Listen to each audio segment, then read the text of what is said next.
What's up guys, it's me Jeremy. Today I want to brush over the importance of something that doesn't really get talked about that much, and it is space and how it affects fights, as well as using the concept to create choke points. Let's get started.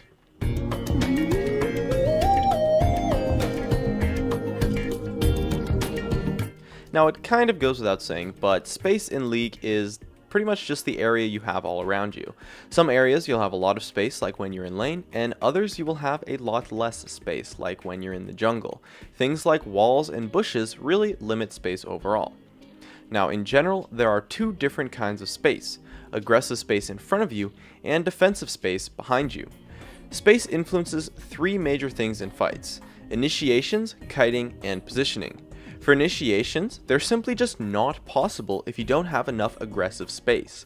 You can't go in if you have no space to work with because your opponent will be able to disengage very easily. You need room to chase a little bit, or at least have enough space to deal a reasonable amount of damage before the fight ends. For kiting, it's not really possible without any defensive space. You'll get damaged really heavily and will get easily collapsed on if you don't have any defensive space to work with. And lastly, positioning is really just all about how much defensive and aggressive space you have in relation to your opponents, if you kind of think about it. Now, a key thing to understand with space is something that I call a safe area, which is one of the biggest influences when it comes to space. A safe area is really just a spot where your opponents will not be able to fight you in. It can take many forms, but the most common one, and example I will use, is towers during the laning phase. Generally, a tower is a safe area because your opponent, most of the time at least, will not be able to fight you under it. The key thing to understand is that space can be measured in relation to a safe area. If you're pushed in and really close to the tower, but not under it, the opponent's aggressive space does not really go past the direct range of their champions. This means that they have almost zero initiation potential on you. On the other hand, if you're pushed up and near the opponent's tower, starting a fight that is not a tower dive is basically impossible since you have no aggressive space. On the contrary, your opponent has loads of aggressive space when you're pushed up like that. And although you do have a lot of defensive space, aggressive space almost always outweighs defensive space in fights, especially in lane.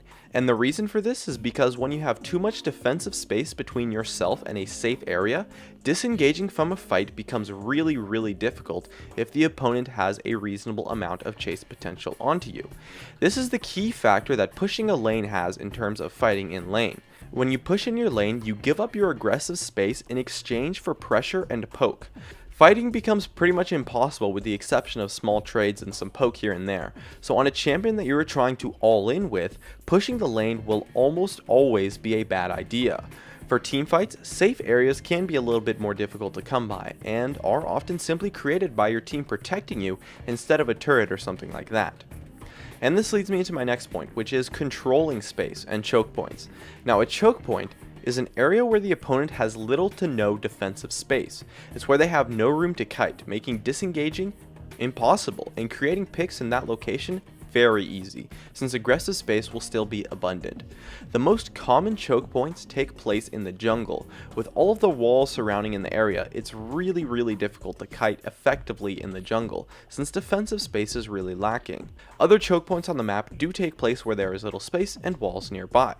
One example of a common choke point on the map is in between the very outside of the Wraith camp and the wall that borders the river bush in mid lane. That area is really tight and has pretty much no space to kite, making it extremely dangerous to walk through, just like any other choke point. Now, you can create choke points with your team through the tactic of flanking. A flank that is followed up by someone on the other side creates a choke point because the enemy becomes surrounded and then they have no direction to kite in. Flanks that happen in the jungle often mean pretty much instant death, since disengage, kiting, and pretty much any other method of escaping becomes essentially impossible. And so by controlling space, you can create choke points, catch out your opponents, and pick up some easy kills. And that just about wraps it up. My name is Jeremy, and that's it for my video on space and choke points. If you enjoyed this video, make sure to hit that like button so I can tell, and be sure to check me out over on all the socials, of which you can see on your screen. And if you really enjoyed the video, make sure to subscribe for some more awesome content in the future, or check out some of my other videos on your screen as well. And above all else, thank you so much for watching, and I'll see you guys next time. This video was sponsored by Vulcan.